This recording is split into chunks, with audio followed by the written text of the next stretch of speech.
What does the asset manager's team look like? What are their strengths? What are their weaknesses? What if there are gaps to fill? How do we fill those? And then it becomes my job to figure out how to staff our team to do just that. So, sitting with Mike Zane, the managing partner of Lexcraft Advisors, who I've been working with for several months now. And we met at a rooftop event at a BizNow thing in New York, I don't know, more than a year ago. Maybe a couple of years ago. Maybe a couple of years ago at this point. Yeah. And so now I think this might be the first time that you've been in Miami since then, or at least since we started working together. That's right. So wanted to take the opportunity to sit down and go through a little bit about what you do generally, and also maybe some things about what you do for us with 4K Asset Management. So I'll open it up to you first to tell me a little bit about what it is that you guys do. Yeah, thank you for having me. It's good to be here in Miami. We still have snow on the ground in New Jersey. It's not a bad place to be for a few days. We're Lexcraft Advisors. We're a CFO services firm that works with private equity real estate. We work with funds. We work with syndicators. As it relates to our fund clients, we provide administration services.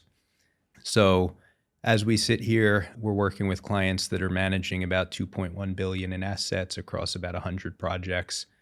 And so the level of support that we provide across that varies to some extent. But like I said, for our fund clients, we're taking on the role of the fund administrator and performing all the duties and activities that would go into that, with some tailoring to each client as we do for you guys. And we can get into that a little bit. And so when we were first scoping out what it is that you're going to do for us, I think we've evolved over time in terms of when we first had our conversation and when we actually did the scope, and probably even since we've been working, we've done it a little bit ad hoc and crafting. And this has been great in working with you, is your guys' flexibility in ability to perform the different types of things, and at the same time providing a lot of structure and operational support for the investor services in general.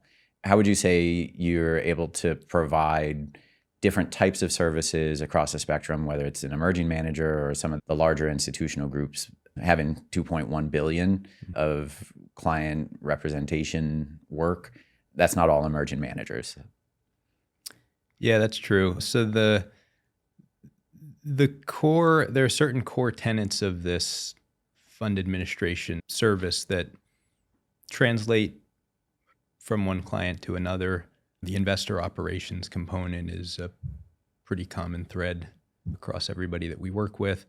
Now, within that, it's like, where in the process are we going to get involved is always the question. Is it further upstream as it relates to maybe pre-onboarding activities even, or is it later in the game where we're focusing on truly on those kind of back office administrative activities, your capital accounting, your reporting, stuff like that. And it's that back half that is common across most of the funds that we work with. And then for some folks, and we'll get into this because it pertains to you guys, we touch kind of that investor onboarding and that upstream component of it. And that's usually driven by, obviously, your desire to have the support. It's driven by other constraints that might enter the picture. What does the asset manager's team look like? What are their strengths? What are their weaknesses? What if there are gaps to fill? How do we fill those? And then it becomes my job to figure out how to staff our team to do just that.